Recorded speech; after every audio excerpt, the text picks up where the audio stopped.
रूसी राष्ट्रपति Vladimir Putin ने एक आदेश पर दस्तखत कर दिए हैं। ये आदेश कहता है जो देश रूस से गैस ले रहे हैं अब उन्हें रूबल में भुगतान करना होगा, यानी कि उन देशों के खाते अब रशिया में खुलेंगे और उन देशों को रूबल में भुगतान करना होगा।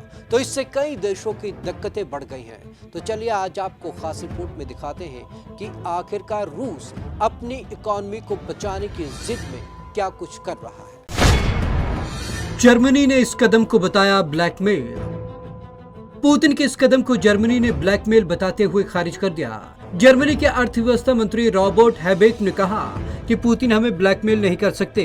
इसके अलावा ब्रिटेन और फ्रांस ने भी इस मांग का विरोध किया। उनका कहना है कि गैस खरीदने का कॉन्ट्रैक्ट पहले यूरो या डॉलर में तय हुआ था और अब इस तरीके से बीच में से तोड़ा नहीं जा सकता। इसके साथ रूस यूरोप की लगभग 1/3 गैस की आपूर्ति करता है। चेर्नोबिल न्यूक्लियर पावर प्लांट से हट रही रूसी सेना। अमेरिकी रक्षा मंत्रालय के एक वरिष्ठ अधिकारी ने बताया कि रूसी सेना ने 24 फरवरी को चेर्नोबिल न्यूक्लियर पावर प्लांट पर कब्जा कर लिया था। यहां से अब रूसी सैनिकों को पीछे हटना शुरू हो गया है। अधिकारियों ने बताया कि सैनिक चेर्नोबिल से दूर जा रहे हैं और बेलारूस में प्रवेश कर रहे हैं। रोज 10 लाख बैरल कच्चा तेल जारी करेगा अमेरिका। अमेरिका के राष्ट्रपति जो बाइडेन ने यूक्रेन पर हमले के मद्देनजर फ्यूल की बढ़ती कीमतों को कम करने के लिए अगले 6 महीने तक रोज 10 लाख बैरल तेल जारी करने की घोषणा की। व्हाइट हाउस ने कहा कि यूक्रेन में सैन्य आक्रमण के कारण रूस पर अमेरिका समेत कई देशों के आर्थिक प्रतिबंधों से कच्चे तेल की कीमतें बढ़ रही हैं। रूसी बैंकों में रूबल खाते खुलवाने होंगे।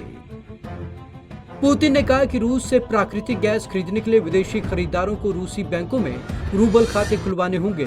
आज से इन्हीं खातों से गैस आपूर्ति के लिए भुगतान स्वीकार किया जाएगा। नाटो के महासचिव जेंस स्टोलटनबर्ग ने कहा कि यूक्रेन की रूसी सैनिक पीछे नहीं हट रहे बल्कि डोनाबास क्षेत्र के लिए एकत्र हो रहे हैं। अमेरिका की एक कंपनी ने कहा कि रूस यूक्रेन जंग शुरू होते ही यूरोप में साइबर हमला भी हुआ था। यूक्रेन में हुए नुकसान पर एक नजर। यूक्रेन की डिफेंस मिनिस्ट्री के मुताबिक अब तक रूसी सेना ने 1370 मिसाइलें दागी हैं और यूक्रेन के 15 हवाई अड्डों को तबाह कर दिया है। यूक्रेन ने दावा किया कि लगातार हो रही रूसी बमबारी में अब तक 148 बच्चों की मौत हुई है। रूस की सेना ने यूक्रेन के दमिनप्रोस क्षेत्र में स्थित सैन्य बेस पर हमला किया।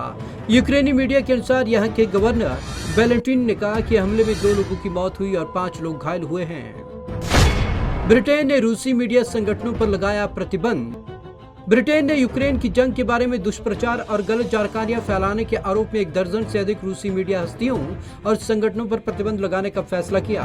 ब्रिटिश विदेश मंत्री लिज ट्रस ने कहा ये प्रतिबंध पुतिन की फर्जी खबरों को परोसने वाले प्रचारकों पर लगाए गए हैं। अमेरिका ने रूसी टेक्नोलॉजी कंपनियों पर लगाए नए प्रतिबंध। अमेरिका ने रूस की टेक्नोलॉजी कंपनियों पर नए प्रतिबंध लगाने का फैसला किया। जानकारी के अनुसार नए प्रतिबंध 34 संगठनों और कई व्यक्तियों पर लगाए गए हैं। इनमें ऐसी कंपनियां भी हैं जो डिफेंस सेक्टर के लिए कंप्यूटर हार्डवेयर, सॉफ्टवेयर और माइक्रो इलेक्ट्रॉनिक्स बनाती हैं। Bureau report, Punjab Kesari TV. तो सीधे तौर पर अब कई देश रूस के इस कदम का विरोध कर रहे हैं। यहां तक कि जर्मनी ने इसे तो ब्लैकमेल तक करार दे दिया। अब देखना ये होगा कि रूसी राष्ट्रपति इस पर पुनर्विचार करते हैं या फिर इसका सीधा असर गैस के दामों पर पड़ने जा रहा है। तो आज की इस खास रिपोर्ट में बस इतना ही। विवेक शर्मा को दीजिए इजाजत। नमस्कार।